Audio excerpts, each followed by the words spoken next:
दोस्तों नमस्कार प्रणाम। आप सभी का हमारे YouTube चैनल में स्वागत है और आप सभी देख रहे हैं स्टोरी वॉइस और मैं हूं चंदन। दोस्तों आज बात करेंगे कि आखिर काकरोच जनता पार्टी ने अपने आंदोलन के दम पर धर्मेंद्र प्रधान जी का इस्तीफा करवा ही दिया। चलिए दोस्तों आपको बताते हैं कि धर्मेंद्र प्रधान जी इस्तीफा में क्या बोले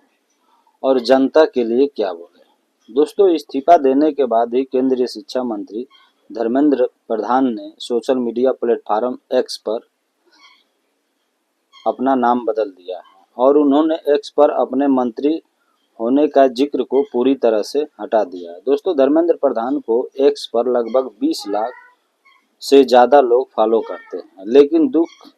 की बात यह है कि नीट पेपर लीक होने के बाद इस मामले में ऐसी धर्म संकट आई कि उनके ऊपर की छात्रों का आंदोलन केंद्रीय शिक्षा मंत्री धर्मेंद्र प्रधान को मजबूर होकर के शनिवार को अपना इस्तीफा प्रधानमंत्री नरेंद्र मोदी को भेज दिया। दोस्तों धर्मेंद्र प्रधान ने अपने त्याग पत्र में साफ साफ शब्दों में लिखा है कि पिछले 10 दिनों का जो भी घटनाक्रम देखने को मिला है उसके बाद हमारा मन बहुत दुखी हो गया था और यह मेरे लिए एक व्यक्तिगत प्रतिष्ठा का विषय नहीं है। और दोस्तों प्रधान ने कहा कि आंदोलनकारी जो नए युवकों को देखते हुए पहले दिन से ही हमने अपना पहले दिन से ही अपनी जिम्मेदारी ले ली थी और इस स्थिति को देखते हुए हमने कभी मुंह नहीं मोड़ा। और दोस्तों धर्मेंद्र प्रधान ने यह भी लिखा है कि जंतर मंतर पर और हमारे देश में जो भी स्थिति बनी है इस स्थिति का राष्ट्र विरोधी ताकतें बिल्कुल लाभ उठाने की कोशिश न करें और हमारे देश की एकता इसी तरह से बनी रहे। और दोस्तों भारत के एक भी विद्यार्थी का भविष्य कानूनी दाव पेचीदा से दागियों में न उलझे। और यही नहीं दोस्तों हमारे बच्चे अपना समय पढ़ाई में लगाएं क्योंकि उनका अपना फोकस हमेशा अपने कैरियर पर होना चाहिए। और यह भी लिखा है कि इसी बात का विचार करते हुए हमने अपना त्यागपत्र प्रधानमंत्री जी को भेज दिया हो। दोस्तों अब बात करते हैं कि युवाओं की शक्ति क्या होती है और उनकी सच्ची देशभक्ति क्या होती है। तो दोस्तों यही युवाओं ने सनातन धर्म को केवल उपदेशों तक सीमित नहीं रखा है बल्कि उसे अपने आचरण में उतार के भी रखा है। दोस्तों युवाओं से नफरत रहित साहस और हिंसा के बिना ताकत दिखाई है। दोस्तों आंख मूंद कर नहीं बची देशभक्ति जाहिर की है। दोस्तों दुनिया भर के अगर देखा जाए तो अपने हम उम्र युवाओं से अलग भारतीय युवाओं ने यह साबित करके दिखा दिया है कि देश को आग के हवाले किए बिना भी अन्य के खिलाफ लड़ा जा सकता है। दोस्तों अब सवाल यह उठ रहा है कि आखिर भारतीय जनता पार्टी की जो सरकार है वह ऐसा क्यों किया है जो 12 सालों में कभी नहीं हुआ था। वहीं 12 सालों में पहली बार ऐसा हुआ है कि जब जनता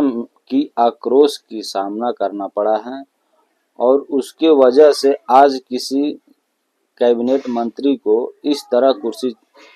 छोड़ना पड़ा है। हालांकि दोस्तों इससे पहले सोशल मीडिया पर चले मितवा आंदोलन के समय में यानी कि अक्टूबर 2018 में एमजे अकबर ने विदेश राज्य मंत्री के पद से इस्तीफा दिया था, लेकिन उनके इस्तीफा के लिए दोस्तों सरकार इस तरह का दबाव नहीं बनाया था क्योंकि दोस्तों काकरोच जनता पार्टी की ओर से 20 जून को शुरू हुए आंदोलन शुरुआत में भले ही भीड़ जुटाने में कामयाब नहीं हुआ था, लेकिन 18 जून को सोनम वांगचुक को जब जंतर मंतर से उठाया गया और उनको अस्पताल में भर्ती करा दिया गया उसके बाद से ही काकरोच जनता पार्टी का आंदोलन खड़ा हो गया। और दोस्तों मात्र 7 दिनों के अंदर जिस तरह आंदोलन के प्रति युवाओं का समर्थन बढ़ा तो वहीं युवाओं ने पूरी तस्वीर बदल दी। दोस्तों सरकार ऐसी दोराहे पर खड़ी हो गई थी जहां से अगर देखा जाए तो एक तरफ सरकार की प्रतिष्ठा दांव पर लगी थी और दूसरी तरफ देश के युवा खड़े थे, जिन्हें बहुत नाराज करने का जोखिम लेना भी किसी भी सरकार के लिए आसान नहीं था। दोस्तों, माना यह भी जा रहा है कि सरकार तो इतनी आसानी से धर्मेंद्र प्रधान का इस्तीफा नहीं लिया है, क्योंकि इस्तीफा से पहले सरकार बहुत सोच विचार और विमर्श से की होगी, क्योंकि सरकार इस्तीफा को एक बहुत बड़ा झटका अपने पार्टी में मानती थी। और दोस्तों, यह मोदी सरकार के लिए अगर देखा जाए तो तत्कालिक झटका तो जरूर है, लेकिन राजनीति में अक्सर फैसला दुगामी नतीजा को ध्यान में रखकर ही लिया जाता है। दोस्तों, समझा जा रहा है कि मोदी सरकार ने ऐसे ही अगर नाफा नुकसान को तोड़कर यह फैसला लिया है, तो सरकार के सूत्रों का कहना है कि अगले साल उत्तर प्रदेश समेत 5 राज्यों में चुनाव होने वाले हैं, और ऐसे में अगर युवाओं की नाराजगी को बढ़ाना पड़े तो यह उचित नहीं है, क्योंकि दोस्तों बताया यह भी जा रहा है कि सरकार ने युवाओं को यह संदेश देने की कोशिश की है कि सरकार उनकी आवाज को सुनती है और उनके भविष्य को लेकर के कठोर फैसला करने से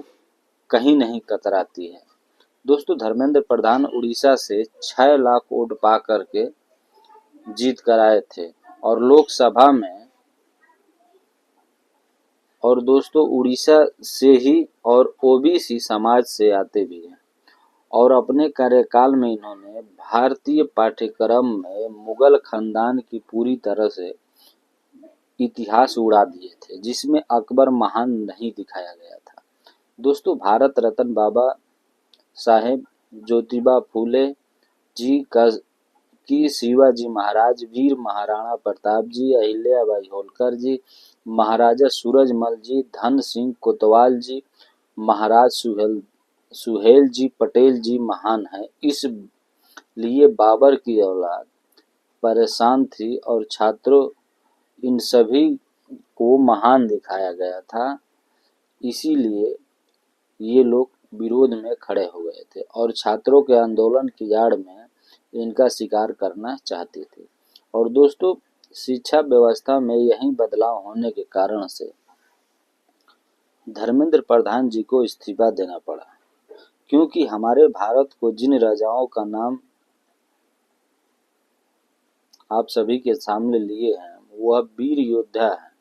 और वहीं वीर योद्धाओं का उन्हीं का इतिहास आज के भविष्य में बच्चों की पढ़ाने की तैयारी चल रही थी। इसलिए विपक्षी पार्टी को इतना बड़ा कांटा चुभ गया था कि उनको हटाने पर मजबूर कर दिया। खैर, कोई बात नहीं दोस्तों, मोदी जी हैं तो मुमकिन है, लेकिन यह तो सत्य है कि इतिहास कभी भी हमें अपने राजाओं महाराजाओं का ही पढ़ना चाहिए, न कि किसी अन्य का इतिहास पढ़ना चाहिए,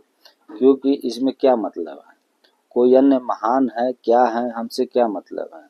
हमें अपने राजाओं वीर योद्धाओं को देखना है, न कि किसी और को देखना है, क्योंकि हमारा भारत देश है तो हमारे भारत देश के वीर योद्धाओं का इतिहास पढ़ना चाहिए, न कि किसी और का। दोस्तों, अगर आप सभी को हमारी वीडियो अच्छी लगी है तो आप लोग हमारे चैनल को सब्सक्राइब जरूर कीजिएगा और कमेंट करके ज़रूर बताइएगा कि आप सभी को हमारी वीडियो कैसी लगी है। मिलते हैं अगले वीडियो में दोस्तों। नमस्कार, प्रणाम, जय हिंद, जय भारत।